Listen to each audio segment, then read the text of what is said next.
C'est vraiment l'avantage de la newsletter, on va dire, côté lecteur, donc notre audience, le service qu'on lui donne. Pour nos rédactions, tu l'as dit, effectivement, on génère du trafic, donc une audience fidélisée, on va voir très qualifiée, hein, qui on redirige vers les sites médias. Et puis, on limite notre dépendance aux moteurs de recherche Hmm. aussi. Donc ça, c'est intéressant, Ouais, surtout actuellement, et ça en va ce l'être moment. de plus en plus. Et puis, en termes de business, bah, ce qui est et là, c'est là où je pense que ça, de l'extérieur, les gens le voient pas. Et comme tu l'as dit, c'est un levier qui paraît un peu ancien, mais c'est le levier qui génère aujourd'hui, pour moi, le plus grand nombre de sources de revenus. Hmm. Alors, je vais essayer de pas en oublier. D'accord. Mais il y a le CA pub gré à gré. Donc, tout ce qu'on va vendre comme publicité, les espaces qu'on vend au sein de la newsletter. Ensuite, il y a un autre chiffre d'affaires. C'est le chiffre d'affaires, justement, via ces clics sur les chapeaux d'articles. On va générer des sessions sur les sites de nos marques et donc générer du business pub sur les sites. Ensuite, et là, c'est pas anodin aujourd'hui, il y a le CA qu'on génère par la data. Donc les gens qui s'abonnent à nos newsletters, eh bien, ces gens-là, si on les associe à un signal et qu'on vend les deux, donc un email haché et un signal, on peut le vendre aussi à des spécialistes. Nous, on s'en sert pour nous, pour nos Mhm. ventes, bien sûr, mais on peut le vendre aussi à d'autres confrères spécialisés justement dans le ciblage.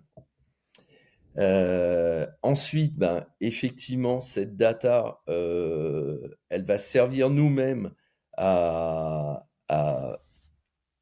pour des équipes qui vendent la publicité sur nos sites, Mhm. display, programmatique.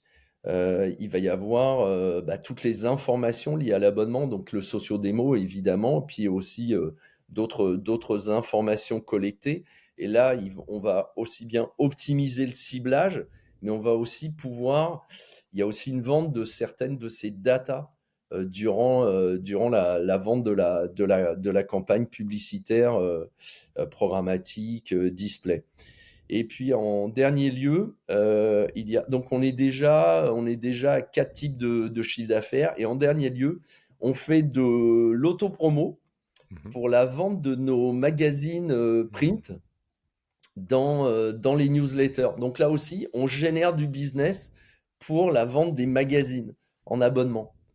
Donc en tout, on a cinq types de chiffre d'affaires. D'accord. Et tu parlais d'innovation tout à l'heure, de tests. Est-ce que vous avez dans les cartons là, de Prisma des nouveaux business models que vous aimeriez tester sur la newsletter? Tu as parlé de newsletter payante également, donc ça c'est du revenu.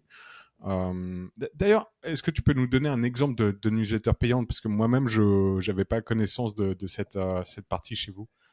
Dans les newsletters payantes, bon déjà il y a toujours un sujet, c'est il faut quand même traiter une actualité forte. Mhm. Enfin, il faut avoir du contenu. Il faut proposer un contenu, donc il faut qu'il y ait de l'actualité sur la thématique. Il faut aussi proposer un contenu à forte valeur ajoutée. Donc, avoir le rédacteur dans nos équipes, que son expertise soit reconnue.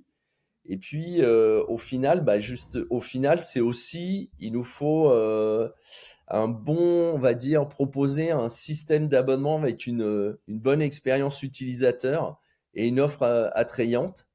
Comme je le disais, on lance toujours les payantes avec une freemium, hein, parce que il D'accord. faut donner envie, il faut prouver la qualité du contenu édito, et puis il faut inviter et convaincre de souscrire à la version payante. Donc, celle qui est actuellement, on va dire, la newsletter payante phare chez nous, elle est créée et rédigée par Nicolas Galland, qui appartient à la rédaction de Capital, et c'est l'analyse technique et financière des marchés. Donc, c'est chaque jour dans la boîte email des abonnés. C'est une fréquence donc quotidienne, et aujourd'hui, c'est 5000 abonnés. D'accord. Il y a trois types d'abonnements. Il y a un abonnement qui est au mois, semestriel et annuel. D'accord. Donc ce sont sur des sujets où vraiment l'information est comment dire, est importante, entre guillemets, stratégique pour prendre des bonnes décisions. Donc je vois bien le côté effectivement finance. Est-ce que tu penses que les newsletters payantes, ça pourrait s'appliquer sur toutes les thématiques? Et on sait que vous avez beaucoup de thématiques chez Prisma, notamment du people. Est-ce qu'on pourrait imaginer une newsletter payante sur du people avec des actus parce que les gens, quand ils sont attachés à des personnalités, peut-être que je sais pas du tout, hein, c'est juste une idée, Alors, mais est-ce que vous vous êtes posé la question de savoir, tiens, est-ce qu'il y a du modèle payant sur toutes les thématiques?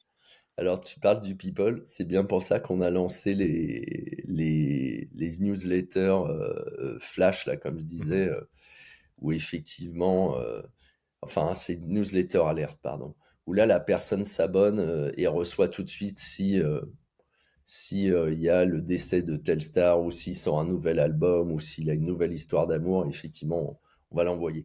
Non, je pense que toutes les thématiques ne sont pas adaptées. On a lancé à une époque une newsletter sur le Bitcoin et les crypto-monnaies, newsletter payante qui était adossé au départ à la montée en puissance dans l'édito de notre site, mais aussi dans le magazine Capital, qui était lié à cette nouvelle je sais pas, économie ou fintech. Donc on a lancé ça. Pour le moment, elle est en pause. On recherche un Mhm. nouveau modèle, mais elle a bien fonctionné pendant 2 ans. Mhm. Et elle avait évolué avec le temps. Et là, maintenant, on l'a rebasculée en newsletter gratuite. D'accord. Mais elle a démarré en payant. Mhm. Donc et là, elle est repassée en gratuite. Donc, on teste. Non, on est vraiment on est tout le temps en train de tester. D'accord. Et les nouveaux business models que vous aimeriez tester, si tu peux nous donner quelques infos là-dessus, ou pour l'instant vous vous concentrez sur ce que vous avez, ou vous vous dites, tiens, ça c'est une monétisation qui pourrait être pertinente pour nos newsletters. Est-ce qu'il y a des nouveaux sujets? Oui, il y a un sujet qui est intéressant. Le sujet qui est intéressant, c'est un sujet bon, que l'on voit aussi actuellement. C'est par exemple au sein des long grids, c'est de dédier, parce que les long grids ou les payantes, alors les payantes n'ont pas de publicité, hein. Donc il faut vraiment que l'abonnement, enfin je veux dire, il faut générer un certain nombre d'abonnements. C'est pour ça que je disais que la forte valeur ajoutée du contenu éditorial doit faire la différence. Et puis il y a effectivement l'aide, c'est bien sûr la freemium Mhm. qui a un support vraiment fort pour le développement de la souscription. Ce qui est intéressant, c'est que dans les long grids, on a travaillé l'insert de publicité et entre autres, il y a un sujet qui est intéressant, enfin un nouveau levier. C'est un levier qui est très lié aux opérations spéciales. Donc les opérations spéciales, c'est un des gros business de chaque média. Et donc on a inséré de l'édito rédigé spécialement pour certains annonceurs. Alors sur Simone, il y a beaucoup, enfin, je veux dire, tous les annonceurs ne sont pas éligibles, hein. Mhm. On est dans une marque qui est très, très engagée, que ça soit sur l'écologie, le féminisme et les autres grands sujets sociétaux actuels. Donc, il y a une sélection, mais pour ceux avec lesquels la rédaction accepte de travailler, effectivement, on va pouvoir faire des recommandations, faire de l'édito sur mesure euh, pour la marque. Donc ça peut être un modèle. Il y a certaines newsletters françaises qui sont assez connues. Je pense à Time to Sign Off, Mhm. qui est la newsletter qui est publiée vers 18h ou 18h30, je ne sais plus, tous les jours.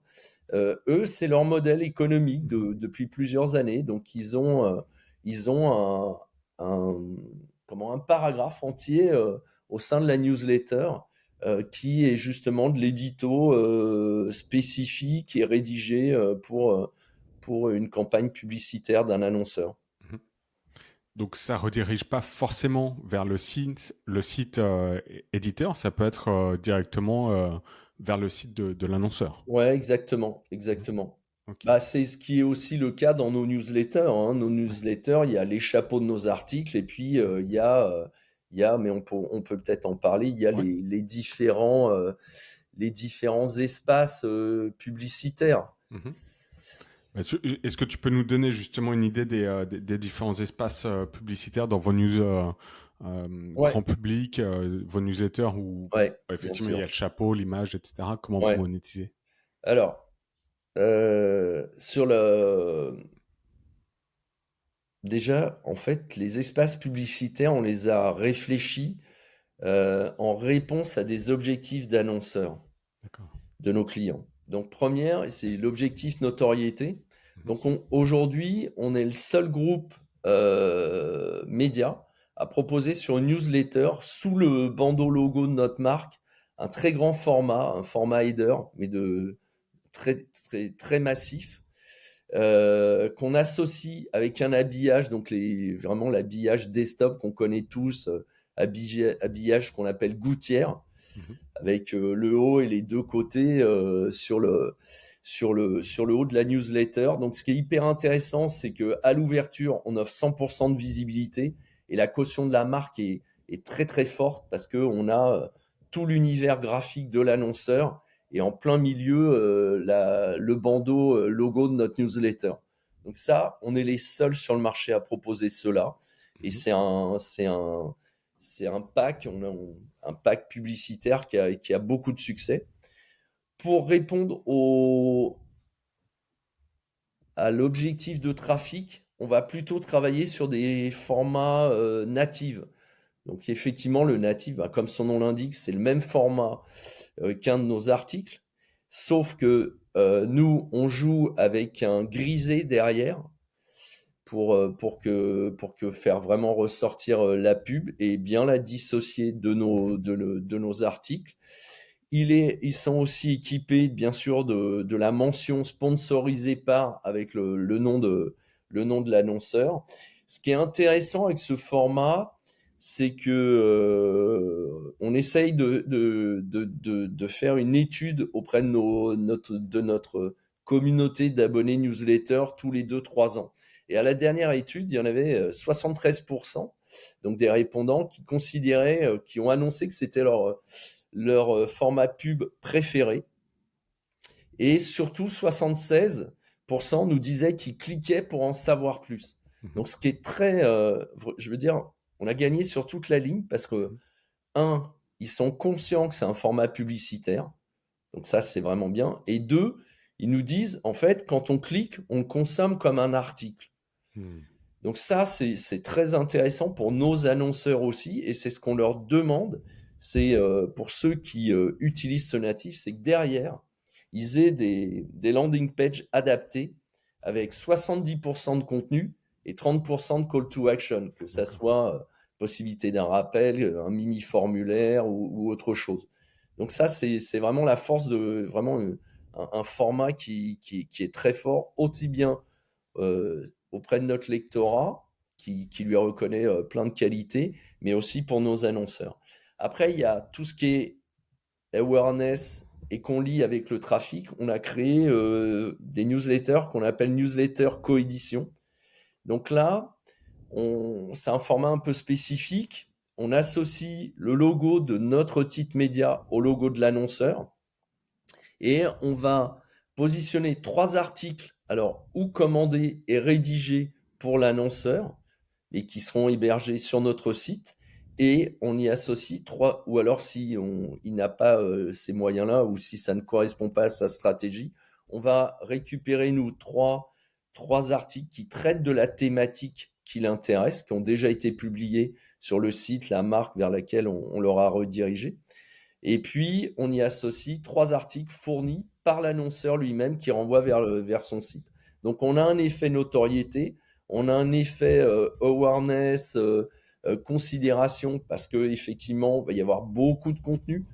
Et puis, les deux types de redirection. Et enfin, pour le dernier, qui est pas anodin, parce que c'est une grosse part de notre chiffre d'affaires au sein de PMS Médiaformance, c'est la collecte de leads, hein. Donc, la définition d'un lead, c'est complétion d'un formulaire pour s'inscrire à un jeu concours, recevoir un livre blanc, ou même, ce que nous on pratique beaucoup, c'est recevoir des échantillons de produits de beauté ou bien-être, ou même d'aliments secs. Et donc, pour ces opérations, nous, on propose plutôt le levier emailing qui est le plus performant. Très clair. Tu parles beaucoup de performance, de lead, de clics.